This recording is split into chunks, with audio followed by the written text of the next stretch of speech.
नमस्कार दोस्तों, बरेठा जीएस में आप सभी का हार्दिक स्वागत है। आज मैं आपके समक्ष उपस्थित हूँ एक छोटा सा और बहुत ही बेहतरीन टॉपिक लेकर। जी हाँ, बहुत ही बेहतरीन टॉपिक लेकर। आज हमारा टॉपिक रहेगा महिला केंद्रित समाज। हमारे देश में एक ऐसा राज्य है हमारे देश में एक ऐसा राज्य है जहाँ की जनजातियाँ पूर्णतः महिला केंद्रित होती हैं। पूर्णतः क्या होती है? महिला केंद्रित। आज हम बात करेंगे मेघालय राज्य की। जी हाँ, मेघालय जो हमारे भारत के पूर्वी हिस्से में या पूर्वी भाग में विद्यमान है। और यहीं पर प्रमुख 3 जनजातियां पाई जाती हैं: गारो, खासी, जैंतिया। यहीं पर प्रमुख 3 जनजातियां पाई जाती हैं। कौन कौन सी? गारो, खासी, जैंतिया। और इन्हीं जनजातियों के नाम के आधार पर यहाँ पर हिल्स को बांटा गया है, पर्वतों का नामकरण किया गया है, जैसे गारो हिल्स, खासी हिल्स और जैंतिया हिल्स। ठीक है। और हम लोग एक और चीज जान लेते हैं। विश्व में प्रसिद्ध सबसे अधिक वर्षा वाला क्षेत्र हमारे भारत में एक जगह है, यहाँ पर खासी हिल्स में। खासी हिल्स में है मानसिन राम। कई जगह पर इसको मानसिन राम भी कहा जाता है। ठीक है। तो ये कहाँ पर है? खासी हिल्स में। यहाँ विश्व में सबसे अधिक वर्षा वाला क्षेत्र यही माना जाता है। ठीक है। अब चलते हैं, हम लोग जान लेते हैं गारो, खासी, जैंतिया के जो जनजातियां हैं उनके द्वारा अपनाया गया एक रीति रिवाज अर्थात एक सामाजिक व्यवस्था। तो जान लेते हैं ये सामाजिक व्यवस्था होती क्या है। समानतः हमने देखा है हमारे पूर्वी भारत को छोड़कर हमारे जो शेष भारत है उसमें मैट्रियार्कल और पैट्रियार्कल ये दोनों व्यवस्थाएं चलती हैं। मैट्रियार्कल अर्थात मातृसत्तात्मक और पैट्रियार्कल अर्थात पितृसत्तात्मक। यहाँ के जो वंशीय हैं अर्थात मैं कहूँ माता और पिता, इनकी जो संपत्ति का अधिकार है वो किसको होगा? पुत्र और पुत्री, इन दोनों को ही बराबर अधिकार प्राप्त होता है इन क्षेत्रों में, है ना। हमारे जो पूर्वी भारत को छोड़कर शेष जो भारत है उसमें पुत्र और पुत्रियों को बराबर अधिकार दिया गया है। किस के आधार पर? मैट्रियार्कल और पैट्रियार्कल, है ना। ये दोनों व्यवस्थाएं चलती हैं। उनके उत्तराधिकारी कौन होते हैं? दोनों होते हैं। ठीक है। चाहे वो पुत्र हो चाहे पुत्रियां, लेकिन फिर भी तवज्जो किसको ज़्यादा दिया जाता है? यहाँ पर भी पुत्र को दिया जाता है। ठीक है। किसको तवज्जो दिया जाता है? पुत्र को।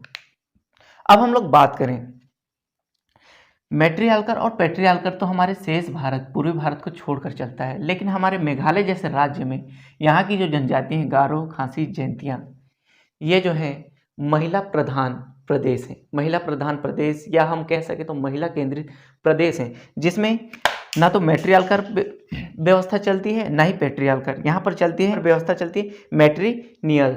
ठीक है। मैट्रिनियल में होता क्या है? ये होता है मातृवंशीय। क्या होता है? मातृवंशीय।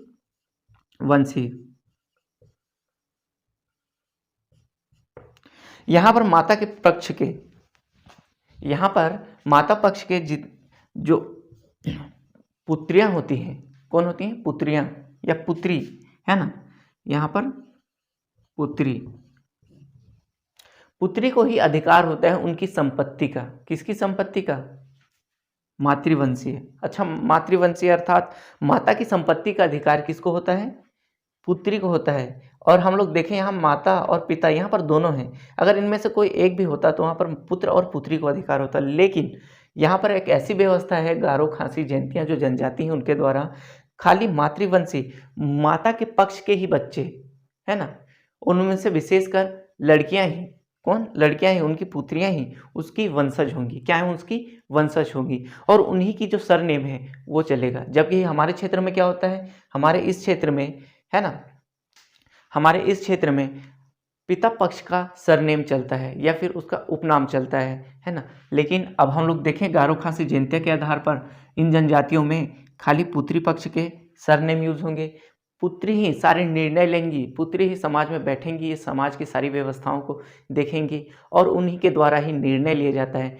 पुत्र पक्ष कोई भी निर्णय नहीं ले सकता, है ना। या आप वहाँ पर पुत्र हो तो आपके पास कोई अधिकार नहीं है। ऐसी व्यवस्था है हमारे मेघालय में और विशेषकर गारो, खासी, जैंतिया में। अच्छा, अब बात कर लेते हैं थोड़ा सा और। तो हम लोग मातृवंशी अर्थात मैट्रिनिलियर व्यवस्था को हम लोग देखें, वहाँ की ये सामाजिक व्यवस्था है, तो वहाँ की जो वंशज कौन होंगे? वहाँ की पुत्रियां होंगी। मैं इसको थोड़ा सा ड्रॉ करता हूँ।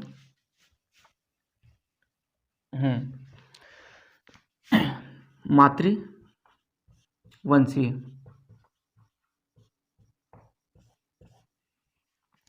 एक ऐसी व्यवस्था जहां पर पूर्णतः महिला केंद्रित राज्य या प्रदेश है, या फिर हम लोग कह सकें तो एक जनजाति है, इनमें संपत्ति का अधिकार किसका होगा?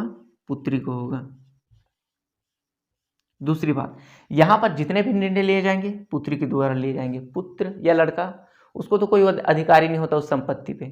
ठीक है, अब देखते हैं एक चीज, यहाँ पर आपने आपके आसपास इर्द गिर्द शादी होता तो जरूर देखा ही होगा, है ना। आपके फैमिली मेंबर या फिर किसी और के माध्यम से आपने शादी तो जरूर देखी होंगी, लेकिन आपने क्या ये देखा कि वहां पर वर वधु को अपने घर लेके जाता है। लेकिन आज हम बात कर रहे हैं ऐसे समाज की जिसमें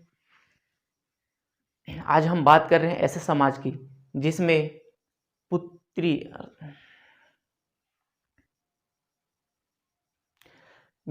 आज हम बात कर रहे हैं ऐसे समाज की जिसमें पत्नी अपने पति को अपने घर लेके जाती है। कहाँ लेके जाती है? अपने घर लेके जाती है।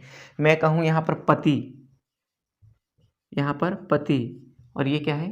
पत्नी। ठीक है, तो हम हमारे समाज में क्या होता है? हमारे समाज में पत्नी को शादी करने के बाद हम अपने घर लेके आते हैं, लेकिन यहाँ गारो खासी जयंतिया में पति को अपने पत्नी के घर जाना पड़ता है। ऐसा यहाँ पर प्रथा है। ये एक सामाजिक व्यवस्था है। कहाँ की? मेघालय की। और यहाँ पर जो महिलाएं हैं वो बहुत ही ज़्यादा सुरक्षित महसूस करती हैं अपने आप को, क्योंकि ये पूर्णतः महिला केंद्रित राज्य है। यहाँ के सारे निर्णय कौन लेंगी? महिलाएं लेंगी। तो ये बहुत ही बढ़िया और एक महत्वपूर्ण उदाहरण है हमारे शेष भारत के लिए। ठीक है, क्योंकि यहाँ पर हमें बहुत सारे कैंपेन चलाने पड़ रहे हैं। कैसे? बेटी पढ़ाओ बेटी बचाओ, ऐसे नारे लग रहे हैं। कहाँ पर? हमारे पूर्वी भाग को छोड़ दें तो सारे हमारे स्टेट में क्या ऐसे नारे देखने को मिलते हैं। साथ ही साथ ऐसे बहुत सारे कानून लागू किए जा रहे हैं बेटियों के लिए और उनकी सुरक्षा के लिए, क्योंकि यहाँ पर ऐसी व्यवस्था नहीं है जहाँ पर महिलाएं सुरक्षित रह सके, इसीलिए यहाँ पर कैंपेन चलता है। लेकिन हम लोग पूरब की ओर, मेघालय राज्य की ओर देखें तो ऐसी कोई सी व्यवस्था नहीं है वहाँ पर ना तो आपको कोई मोर्चा निकालने की ज़रूरत है या फिर कोई ऐसे नारे की ज़रूरत, क्योंकि वहाँ पर पूर्णतः वो महिला केंद्रित है, अपने आप को महफूज समझती हैं, सारे निर्णय लेने वाली खुद वो हैं, तो उनको ऐसा कोई तकलीफ नहीं है ना। खासी विरासत विधेयक 2021 ये होता क्या है? ये पारित करने की ज़रूरत क्यों पड़ी? क्योंकि अभी हमने देखा यहाँ पर मातृवंशीय व्यवस्था में पुत्रियों को ही सारी व्यवस्थाएं या अधिकार दिए गए हैं, लेकिन क्या यहाँ पर पुत्र को भी अधिकार देना चाहिए था? बिल्कुल देना चाहिए था, है ना। गौण ही सही, लेकिन यहाँ पर देना ही चाहिए था। इसीलिए एक विधेयक लाया गया, किसके द्वारा? ऑटोनोमस काउंसिल के द्वारा। ऑटोनोमस काउंसिल होता क्या है? ऑटोनोमस काउंसिल जैसे हमारे क्षेत्र में नगर परिषद, नगर पालिका होती है, वैसे ही पूर्वी क्षेत्र के 4 राज्यों में ऑटोनोमस काउंसिल चलती हैं, जो खुद के निर्णय ले सकती हैं। ठीक है, जो खुद के क्या कर सकते हैं? निर्णय ले सकती हैं। इसमें कौन कौन से राज्य हैं? असम है, असम, त्रिपुरा, मेघालय और आपका मिजोरम। तो ऑटोनोमस काउंसिल अर्थात हमारे क्षेत्र में जो कार्य नगर पालिका और नगर परिषद करती है, वही कार्य ऑटोनोमस काउंसिल असम, त्रिपुरा, मेघालय और मिजोरम में करती है।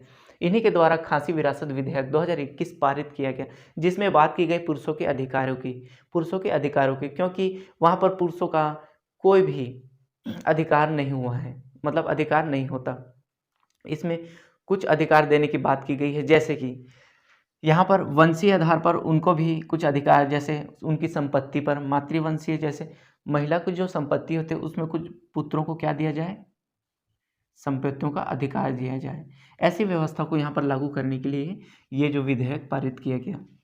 ठीक है, तो हमने जाना आज ऐसी व्यवस्था अर्थात ऐसी सामाजिक व्यवस्था जो कि मेघालय राज्य की गारो खासी जयंतिया जनजाति द्वारा अपनाई गई है, जो कि पूर्णतः महिला केंद्रित है। वहाँ पर सारे निर्णय कौन लेती हैं? महिलाएं लेती हैं, और सारे के सारे जो अधिकार किसको होते हैं? महिलाओं को होती है। अच्छा, मैं यहाँ पर एक चीज़ मैं भूल गया आपको बताना, जैसे कि मान के चलिए मातृवंशी में किसका अधिकार है? पुत्रियों का अधिकार है, लेकिन अब पुत्री को संपत्ति को बेचना है। किसको बेचना है? संपत्ति को। संपत्ति को क्या है? बेचना है। ध्यान रखना ना, संपत्ति को क्या करना है? बेचना है। बेचने के लिए क्या करेगी? वो स्वयं बेच देगी क्या? नहीं। अगर मैं बात करूं मातृवंशी की, तो पुत्री, तो पुत्री में किसको अधिकार है? मान के चलिए 2 पुत्री है। कौन कौन सी? ए और बी। ए और बी।